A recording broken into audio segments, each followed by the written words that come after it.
Health Secretary for people to stay at home to avoid transmitting the virus. Why are we still having all our airports open to people flying in from corona hotspots like New York, like Italy, like China?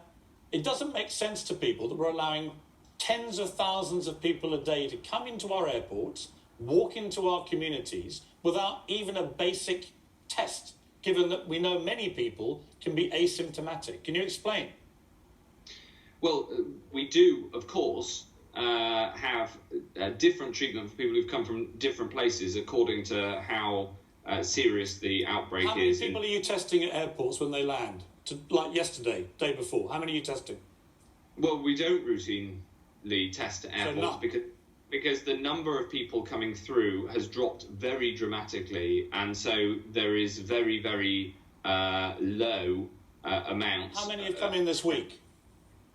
It's about 15,000 a day at the moment from the data. So 50,000 people have come into the country this week, and they walk into the communities without any tests, without any check if they're carrying the virus, even if they've come from a place like New York, which is now the epicenter of coronavirus. Well, I have a lot of sympathy with what you're saying, Piers, because it matters that we reduce the rate of transmission. At the current rate of transmission here, then the scientists say that the epidemiological impact of keeping the travel open is very small because there's already large transmission here. But what I want to do is see the transmission rates here come down, which is why following this guidance is so important. And at that point, as other countries have, we may need to. But I'm not going to get into the speculation. Right. The key to this, we're all agreed. The key is now intensive testing. Right? Speculation about future measures, which is exactly what I don't want to do because of the importance of the clarity of the messaging. Let's talk about testing.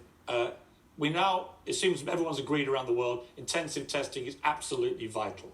You were challenged yesterday on the Daily Briefing about a claim from the Department of Health and Social Care on the 18th of March, in which there was a pledge to get to 25,000 tests a day within 4 weeks. Well, that was yesterday. You were asked about it yesterday. Let's play the clip. The government pledged that there would be 25,000 tests being carried out by the middle March. We're now on April 15th and we haven't reached that target. So why should the public believe that you can achieve 100,000 tests a day by the end of April? I'm afraid that the premise of the question is wrong. We committed to 10,000 tests by the end of March, which we hit. Then we had previously committed to 25,000 by the end of April. I increased that goal to 100,000. So we have hit each of the goals that we've set on testing. Now, I'm giving you the chance now to correct what you said there, because self-evidently from the press release I'm reading from the Department of Health and Social Care, that absolutely was what was said. It says here, I'm reading, officials are working to increase the number of tests that can be conducted by Public Health England to 25,000 a day. The increased capacity is expected to be ready within 4 weeks. Well, that was yesterday. So that journalist was correct. You saying that was not true was not correct. Do you accept that?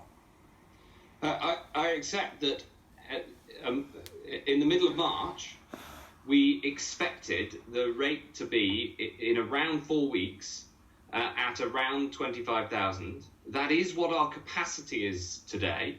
But that's not what you're testing, is it, Mr. Hancock? You're testing 15,000, which is 10,000. It's nearly half of what you pledged. And the reason that's significant, and the reason we have to believe you when you make these pledges, is that you're now saying we're going to go from 15,000 today to 100,000 a day in 2 weeks, which looks at the moment like total for the birds. Well, that's the clear commitment that I've made, 100,000 by the end of this month, each day. And as I say, we have increased the capacity.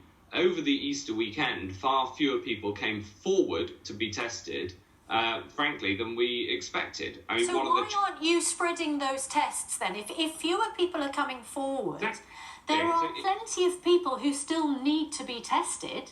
Yes, exactly. So that's exactly what we're doing. You're quite right. I totally agree with you. And so hence yesterday, I could say that all social care staff who needed to be tested can be tested, and residents in social care and people coming from hospital to social care, precisely because we've got that capacity. So you're completely right.